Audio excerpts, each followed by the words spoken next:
expose business scandal be a toja US embassy and a Ghana embassy or US.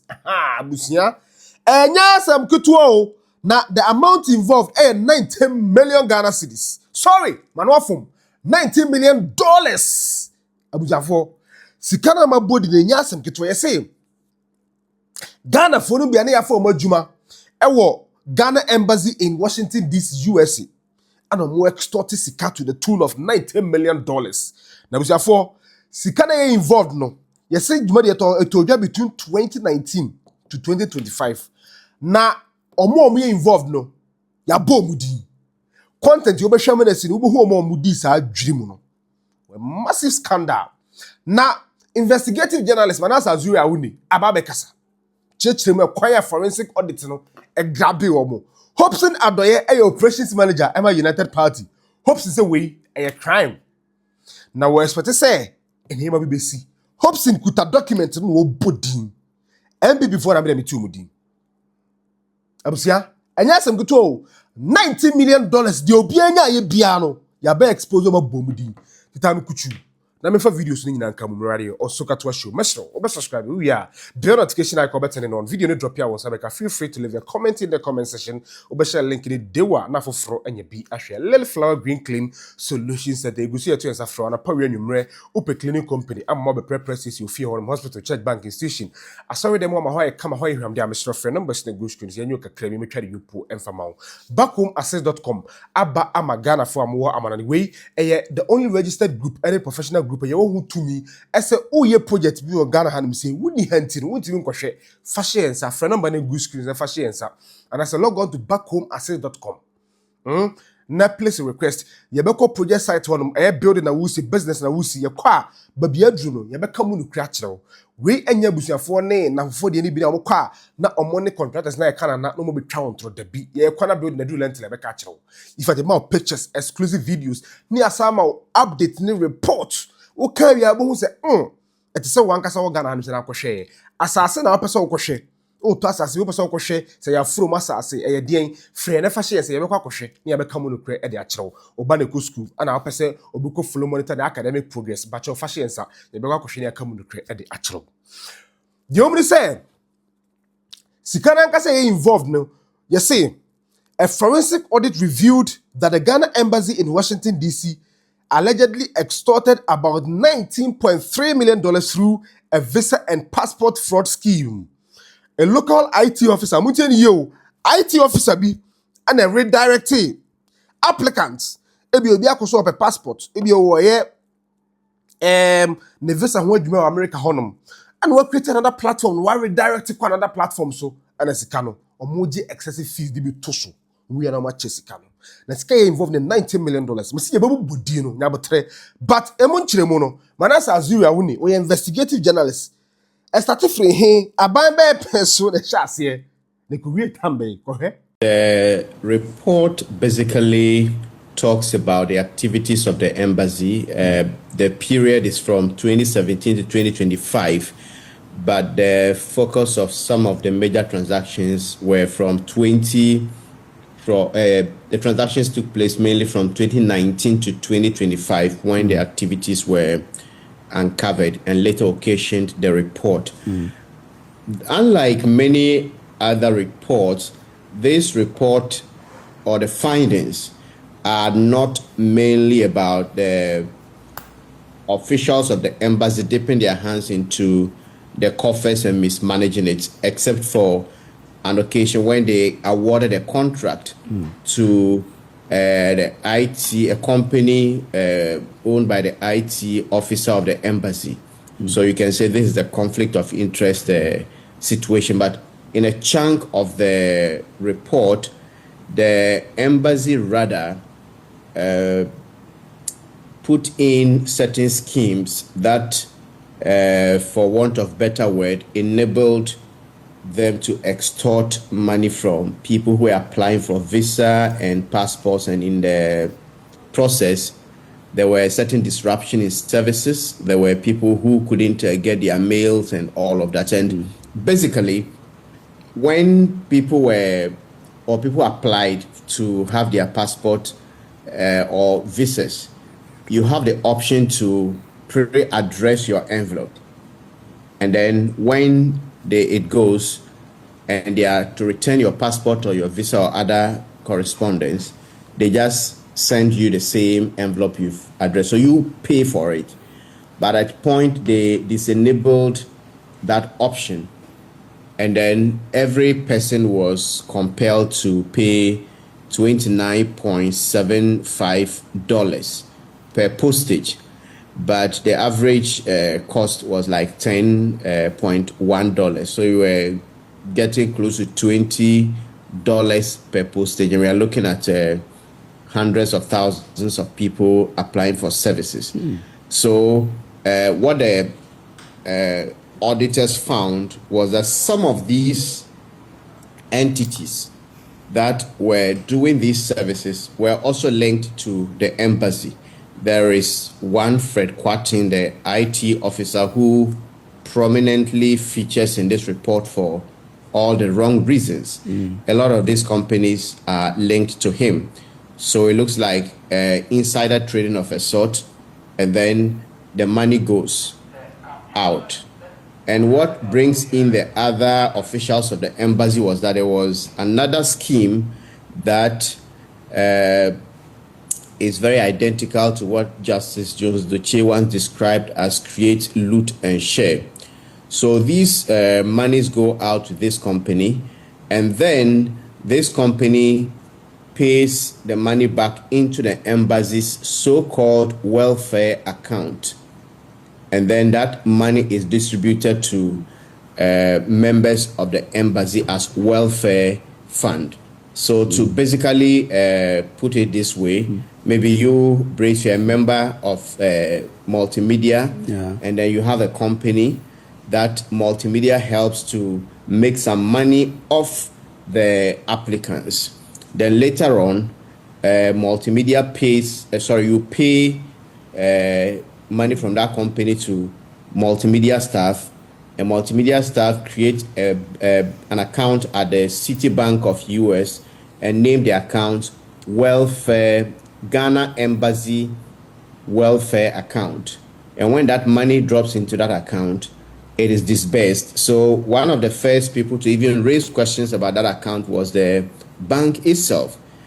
And the bank, if you read the report, you find from page 68 onwards, the appendix that the auditors added, correspondence from the bank, asking, when you were opening this account, you said, well, it was going to be contributions from members of the embassy, employees of the embassy, and then some courier service. But we've seen that since the account was opened, the source of funding has been coming from only one source, Ghana Travel Consultancy. And can you explain?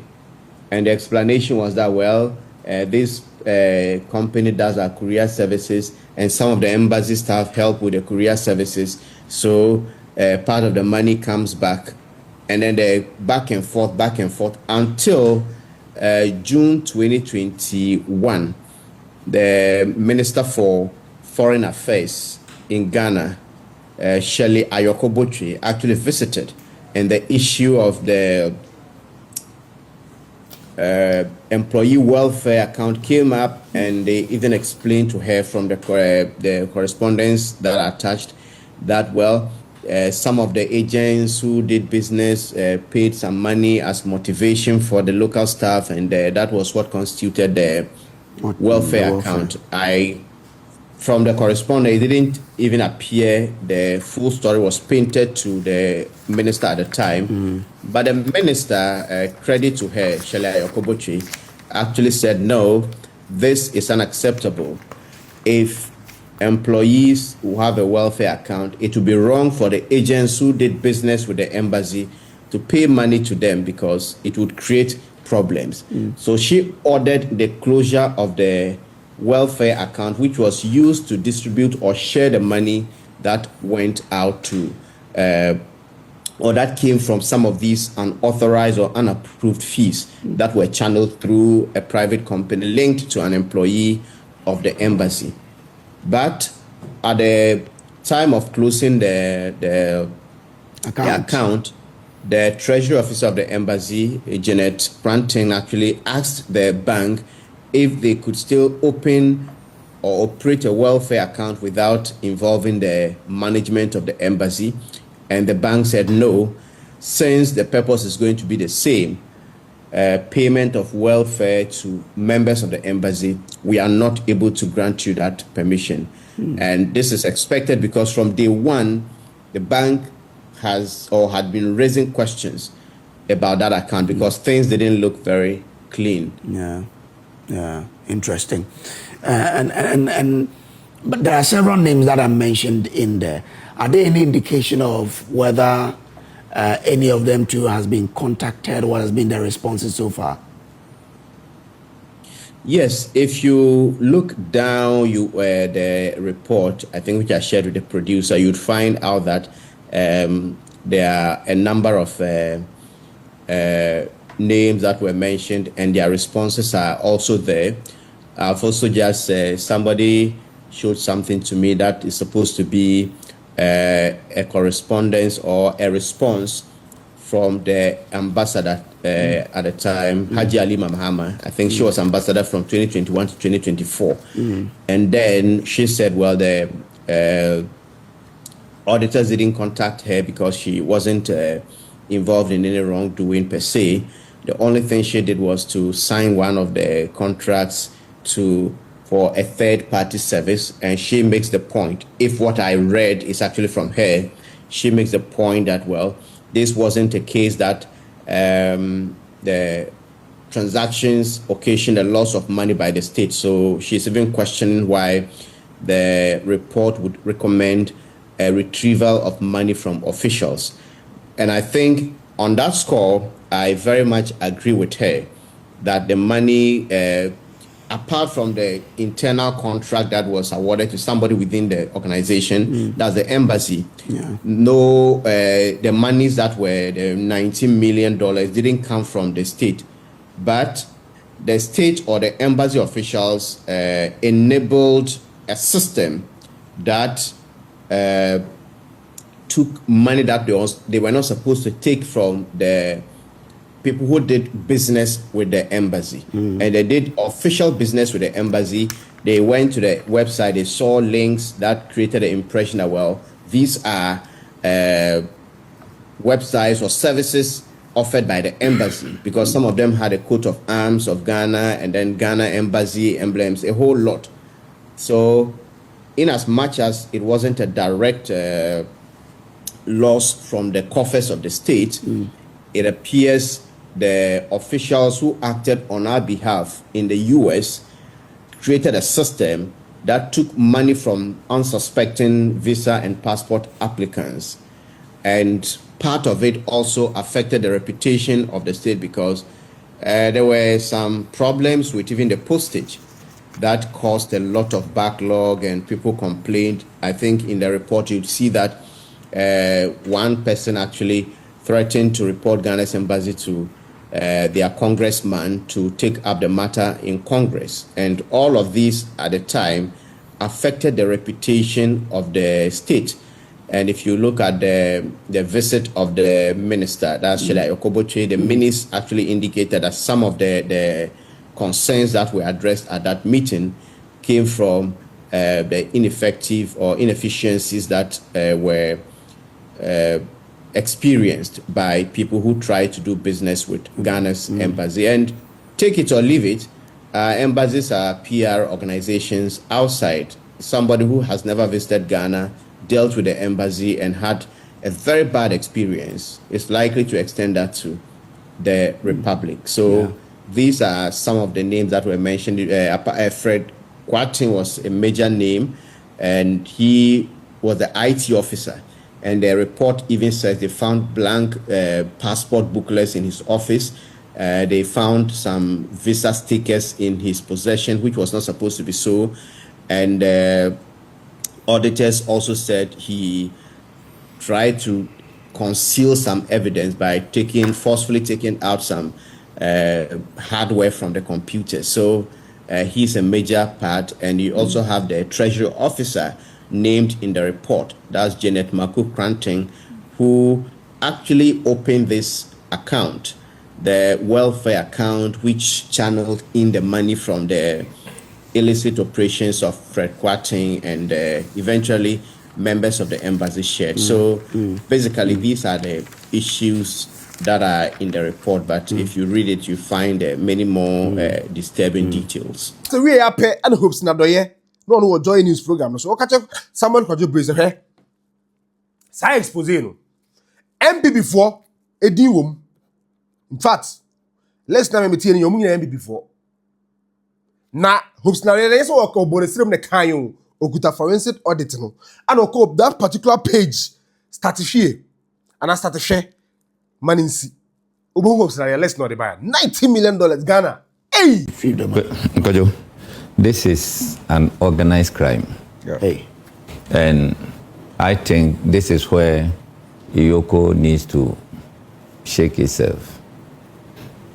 In fact, I got the report very late and I tried to glance through. And I can tell you, government need to sit up and deal with this issue decisively. Apart from Fred Kwarteng, there are a lot of staff who were involved. A lot. And, you know, like Kojo mentioned, Ayoko Boche acted. He did not do much. He only cautioned them on private company sponsoring their welfare. I mean, taking money from. When you look at the report at page 15 or so, yeah, it says that the Ministry of Foreign Affairs and Regional Integration Minister, Honorable Ayoko Boche, frowned on the practice of mobilizing voluntary contribution from travel agents to fund staff welfare. Are you getting it? Mm-hmm. So that was what happened. And you know, the ambassador signed the deal with a company called Staffran. This Staffran ends with one N. And these people who organized this crime decided to add another N to the original name. Are you getting it? To open a website. So the approved website, let's say joynews.com. Yeah. Are you getting it? Yeah. So instead of joynews.com, then the news, one S, they will add another S to it to make it a different, to go through. And they were directing people to that particular website to make money for themselves. Kojo, this process was known to all staff of the embassy. So they decided to take some to sponsor their welfare. At every point in time, they share minimum $800 to whatever amount, depending on your status there. So when you look at page 21, September 23, 2021, Citibank queried transactions showing disbursement from the welfare account ending 9029. Between July 7th to 22nd, 2021, these are the people.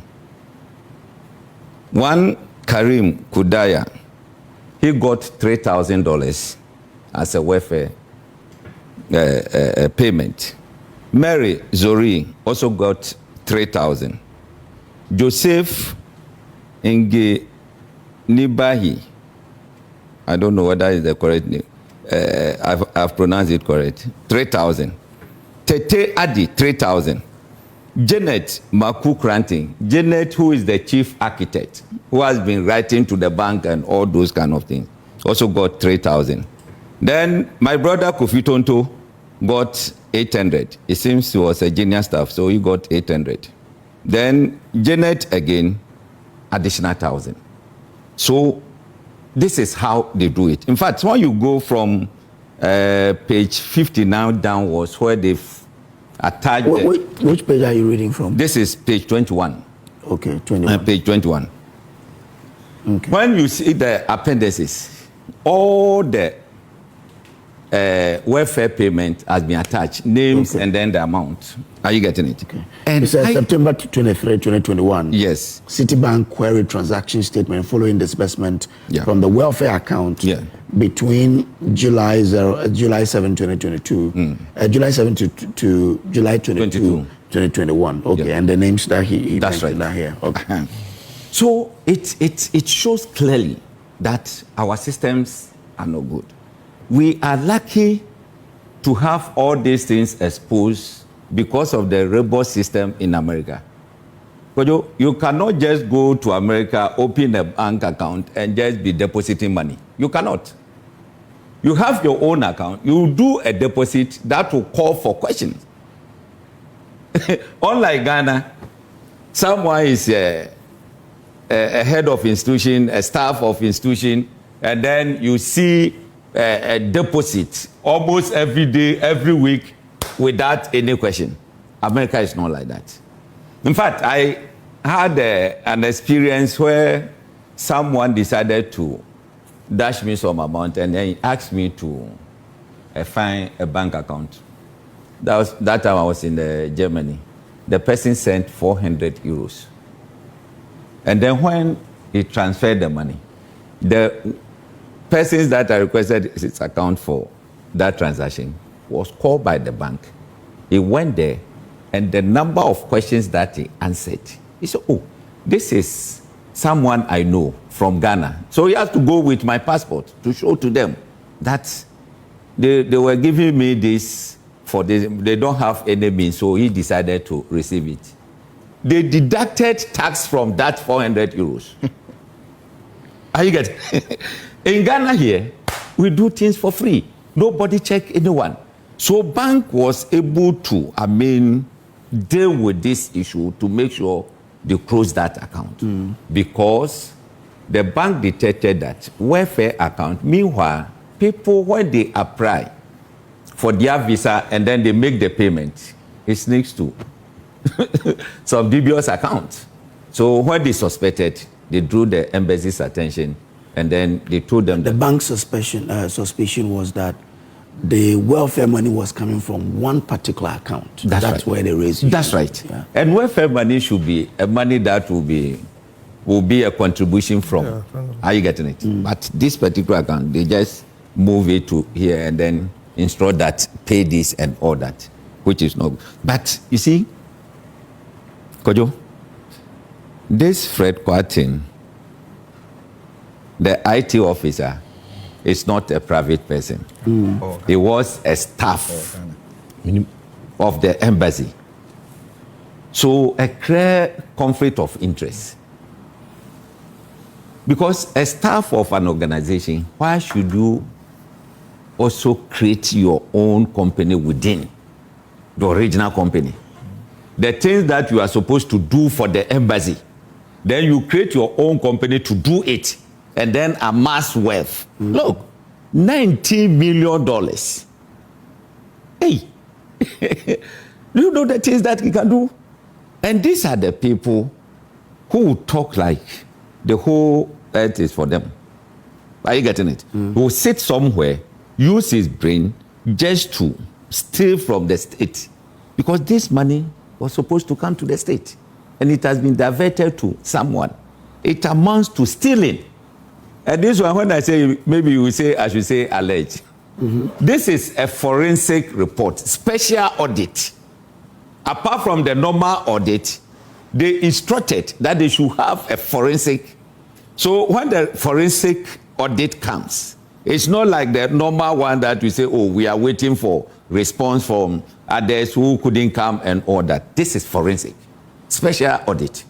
So it means that all the things that they've stated here is skunk. Okay, all right. And how can we be so loose for some of these things? Are you getting it? So when you get to page 55 or so, the conclusion of the conclusion is not, I have to open again. The conclusion of Auditor General page 50. You're saying that I'm getting government should make sure that we get this money back, and all those involved should be dealt with. Are you getting it? We need to get the money back, and we need to prosecute them. Yeah. And this should be a deterrent to other people over there. Because if you leave it like this, and someone in Belgium will know that, hey, if I'm the IT officer and something of this nature happen in the US, then I can also do same. Are you getting it? For all we know, maybe others too are doing. We've not seen it. So, Kojo, on the issue of Abrakwa, the action that he took, I don't think it was wrong. No, he didn't say it was wrong. No. Yeah. But, those who briefed him that the people were not owed in the ministry, when it was not wrong, because those who have been there for a long time, they know the system. When they go there, what they can do within 1 week, it will marvel you. So even if you have new staff, all you need is to train them. I know they have the SOP and everything. Are you getting it? Just a little training and make sure they do it and do it well. So in all this, I think the president should direct Attorney General for them to do the needful. We need this money back. This report is yet to come to Parliament. So yeah, it's here to come to Parliament. But you see, just a moment. On the issue of Parliament, where Auditor General report go to Parliament, I disagree. I want Parliament to amend the law so that auditors, they should go either straight to Attorney General's office or either OSP, whatever. Because what they do there is concert party. Someone who has squandered money, just a moment. No, let me just a moment. Who has squandered money? He's no more in the office. Now Kojo Poku is in the office. Then they will bring Kojo Poku to come and sit down and answer those. I mean, I don't get it. All right, thank you very much. Now, Doc, are we joking? Doc, if you look at the report, especially from Ghana dream Nikatashe, a bad things you to ask you $90 million in extortion. Now, me expect to say, Attorney General, any the relevant authority, able take action. Obia, Iboni, Bibia, say any act of illegality. Hopes now already was say a crime. Sadno moye a illegal, also 2 among. Nemankuf. And it's na and no social media. One MPP guy be a hopes in the body. You are trending on social media. Say $800 spend. They said them go for we are because sika omoji na $800 spend unya idea. Ebi dum nya 3,000 na unya 800. That's almost see. Abusia. And that's some kitwa. Me da comment na mo leave mo comment in the comment section. Mo share link na for anya bi ahwe. Enche bi besa anybody share mo bi. Bye bye.